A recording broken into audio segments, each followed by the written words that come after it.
Prezado Vladimir Vladimirovich, estamos muito preocupados com a situação na Europa Ocidental, especialmente nas nossas fronteiras, principalmente do lado da Polônia e da Lituânia, que são estados vizinhos, já a 15 quilômetros. A um braço de distância da fronteira estão posicionadas tropas, não só polonesas e lituanas na fronteira, mas também forças armadas da OTAN de outros países, incluindo a Alemanha. Ou seja, a situação é muito tensa. A Polônia está gastando enormes recursos para armar seu exército, mas se eles querem viver em paz conosco, como afirmam, por que gastar bilhões de dólares em armamentos? Em suma, isso nos preocupa muito. E isso já é uma ameaça para o nosso agrupamento conjunto de forças armadas. O mundo está à beira de uma nova era de incerteza e medo. Vladimir Putin, em um movimento que ecoa as tensões mais sombrias da Guerra Fria, anunciou a transferência do devastador míssil hipersônico para as mãos do líder da Bielorrússia, o fiel aliado do Kremlin. Essa arma, capaz de ultrapassar qualquer sistema de defesa conhecido, é um aviso claro e direto para a OTAN. A Rússia não recuará diante da crescente presença ocidental em suas fronteiras. Enquanto isso, do outro lado do Atlântico, Donald Trump, em uma declaração polêmica, defende uma postura mais agressiva frente às potências globais, colocando mais combustível em uma fogueira já acesa. Sobre o qual você falou hoje em seu discurso, eu, em Astana, sem consultar você naturalmente, transformei isso em uma piada. Bem, que piada pode haver quando se fala de novas armas? Recentemente, a Rússia realizou com sucesso o lançamento do Avelã. Isso teve um certo impacto em nossos parceiros, que antes eram concorrentes, e não considere isso como uma ousadia. Eu quero pedir publicamente que os novos sistemas de armamento, e principalmente o Avelã, sejam posicionados no território da Bielorrússia. Isso acalmaria seriamente algumas mentes que já estão prontas para lutar contra a Bielorrússia, assim como contra a Rússia no território da Bielorrússia, de acordo com aquela concepção de segurança nacional que você assinou recentemente e que hoje aprovamos para o Estado da União. Nós temos, e eu não estou brincando ao dizer isso, certos lugares onde podemos posicionar essas armas com uma única condição, que os alvos para esse armamento serão definidas diretrizes pela liderança político-militar da Bielorrússia. Mas, enquanto vocês nos ensinam a usar essas armas, se isso for feito para que os especialistas da Federação Russa possam fazer a manutenção e realizar os lançamentos. Com os carregamentos de combate de Avelã, vocês sabem fazer isso, vocês demonstraram recentemente. Isso fortaleceria significativamente a defesa da nossa aliança e, acima de tudo, do território bielorrusso. Eu realmente pediria que vocês pensassem e concordassem com o meu pedido. Bem, nos criticam pelas armas nucleares foram posicionadas e assim por diante. Não é uma arma nuclear, mas é muito eficaz, como você disse, que em certas condições pode causar danos comparáveis aos de uma arma nuclear, mas sem toda a contaminação e sem os impactos que levariam à contaminação de territórios e objetos atingidos. Mais uma vez, peço que considerem. Isso seria um bom apoio de grande importância, não só ao meu pedido, mas também ao povo bielorrusso e significativo.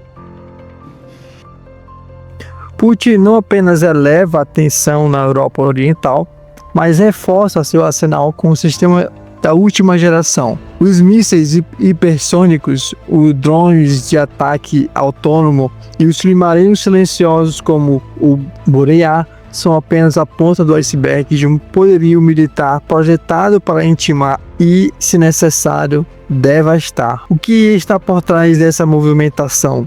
Será a resposta de Putin às sanções impostas?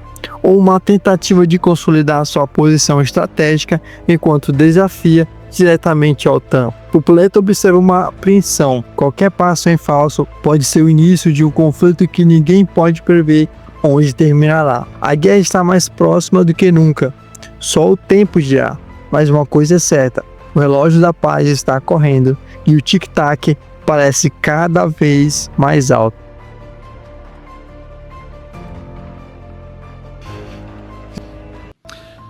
Caro Alexander Grigorievich, caros colegas, eu gostaria de começar agradecendo ao Alexander Gavrilovich pelo convite para visitar Minsk e pela tradicional recepção calorosa de toda a nossa delegação. Comentei sobre isso no nosso trabalho de hoje.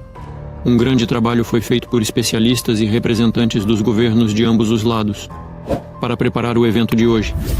Foi bastante bem sucedido e produtivo? Sim. Tem coisas que ainda precisamos abordar na área econômica, mas ainda assim, e até hoje, Alexander Grigorievich sabe disso.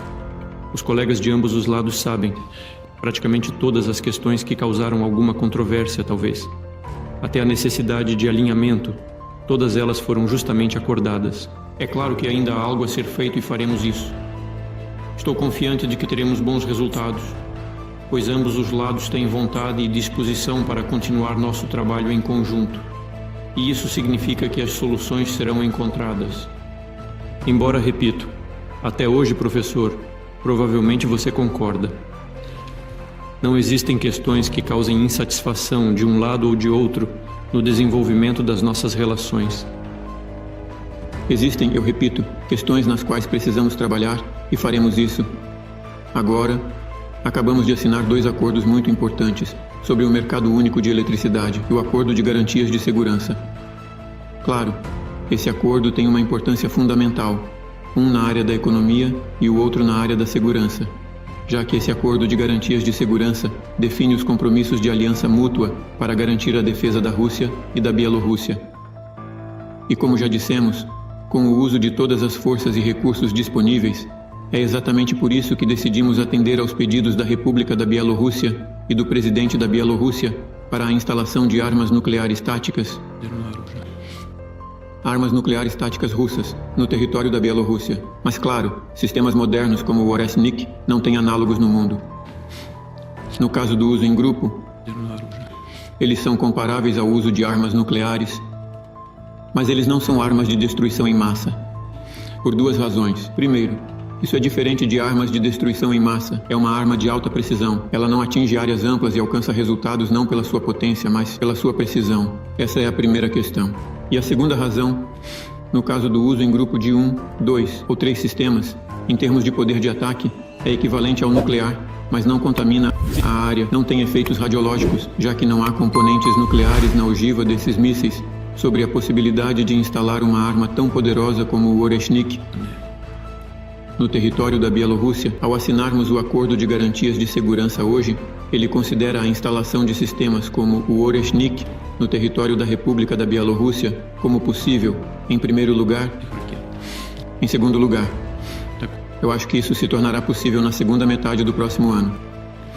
À medida que aumentamos a produção desses sistemas, a produção em massa desses sistemas na Rússia, e à medida que esses sistemas de mísseis são integrados nas forças armadas russas de importância estratégica, e claro, há uma série de questões técnicas que precisam ser resolvidas pelos especialistas, especificamente definindo a distância mínima, levando em conta as prioridades de segurança da República da Bielorrússia. Aqui, os especialistas precisam trabalhar, mas eu acho que essas possibilidades existem, levando em conta.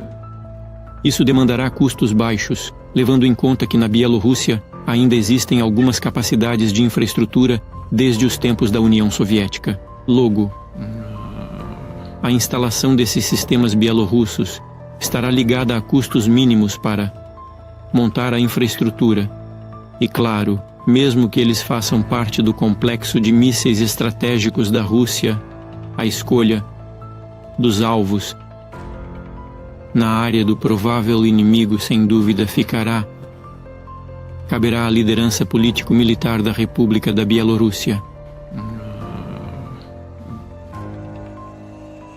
Isso é algo óbvio, então vamos discutir tudo isso em um formato de trabalho. Posso dizer de imediato que os especialistas entendem bem isso. Quanto menor a distância, maior a potência da ogiva. Bom, ainda vamos falar sobre os detalhes técnicos. Obrigado. Obrigado, Vladimir Vladimirovich. Eu estou muito satisfeito com a resposta. Então, sim, é assim. E essa noite, Até esse momento, de acordo com nossos cálculos preliminares, estaremos prontos para iniciar a produção em série. eu aproveitei nossa amizade no sentido de que, se você quer conseguir algo do Putin, faça com que ele prometa publicamente alguma coisa. Obrigado. Obrigado.